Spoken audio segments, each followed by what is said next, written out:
Hey guys, so it looks like the sun has set on yet another Amazon Game Studio game. Now, this is by no means a problem or an issue of AGS. They didn't do anything this time because the game hasn't even come out in the West, but this is definitely, from what I can tell, a problem with the developers and publishers. So let's read this note that was published by the people over at Blue Protocol for Bandai Namco. They have a full note here from Bandai Namco, but let's read this one. They both basically say the same thing. Bandai Namco announced that they have made the difficult decision to end service on Blue Protocol.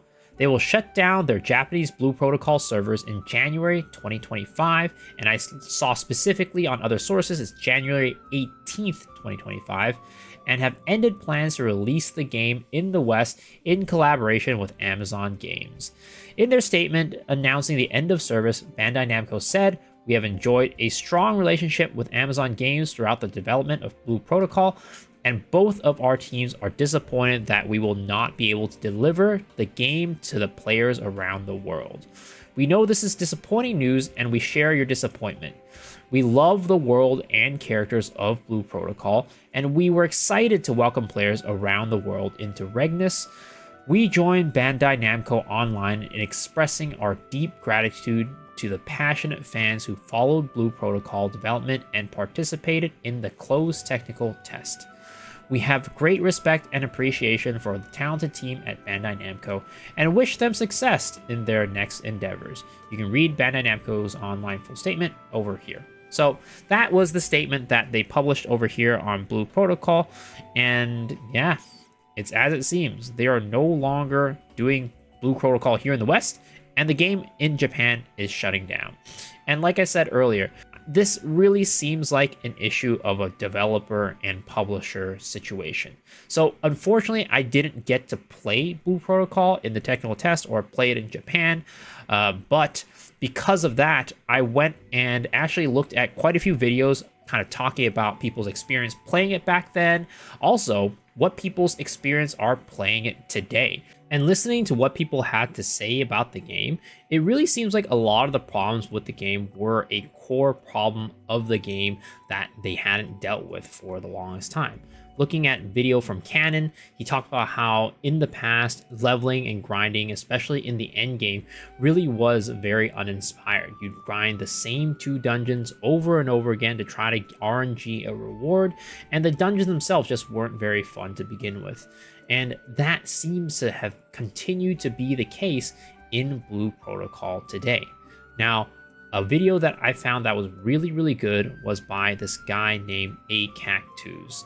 And he is a Blue Protocol player who has been playing this game the entire time since its release and has put over 2,000 hours into the game and says that he absolutely loves the game. He makes guides, he makes videos, all these things for the game. And he really is, from what I can tell, somebody who is pretty much at the forefront of Blue Protocol for us here in the West. But he says that the situation with Blue Protocol really comes down to the fact that Bandai Namco, the people who are running this game, were just not running it well.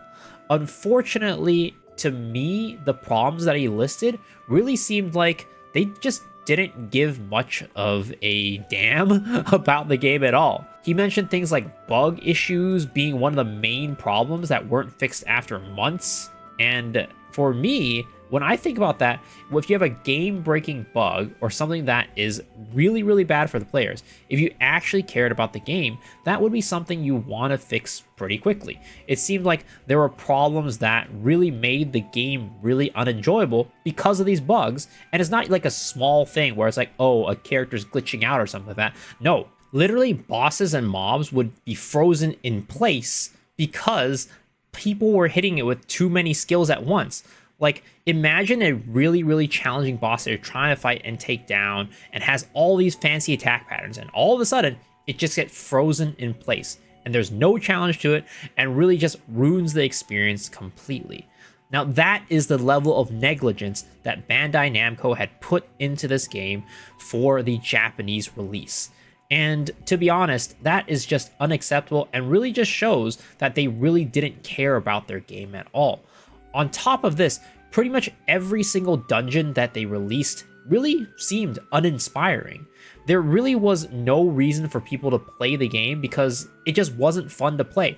All the dungeons were very cookie cutter and also seemed like they were just copies of old dungeons and reskinned. So this all seems to me, at the end of the day, an issue from the developers, the people over at Bandai Namco, who really didn't put the care into the game that they needed.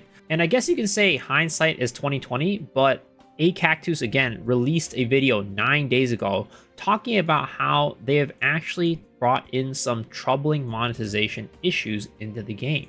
So in this video, he outlines that for the longest time, they hadn't really had much of a pay to win type of gearing system in the game. At first, when the game first came out, there was kind of a pay to win thing that you could buy to boost your character and get really strong. But ever since the beginning of the game, they had not done it since. But all of a sudden, they released a pay to win gear that you can only get through paying in the game. And it was much more expensive than what the other pay to win gear was before. And in my head, this is a move that Bandai Namco went and did to basically milk the money out of their players right before the game went end of service. I don't know. It's a little bit of a tinfoil hat situation for me, but I've definitely seen these situations happen before with games that are dying. Usually the games that have less population, less players, usually are much more pay to win and much more predatory, because that's the only way that the company and the game itself can stay afloat, by milking the whales and the people who are dedicated to the game of all of their money. For me, I was extremely excited about this game. I've been looking forward to an anime MMORPG for years. I love the anime MMORPG kind of aesthetic, and there really hasn't been a good one in a while. I don't know if it's because of the fact that maybe just the genre isn't popular anymore, or if it's just really hard to develop a good one. I just don't know. But this was one of the few anime MMOs coming out in the future, and it was something that I really, really wanted to play. But unfortunately, because of what Bandai Namco had done to the game, it is something that none of us can enjoy anymore. Again, I would definitely highly recommend you checking out Cactus' video if you are interested in learning more in depth about what happened over there at Blue Protocol in Japan. But I just wanted to report on this issue today and this video and provide you a little bit of a summary about what's going on over there. Unfortunately, it looks like we won't be getting this game anytime soon, and that's just a shame. I'm not sure how many of you guys were excited about this game, but let me know down in the comment section below what you feel about this. And as always, if you want to see more content like this, please remember to hit the sub button. Alright guys, hope you have a good one. Peace.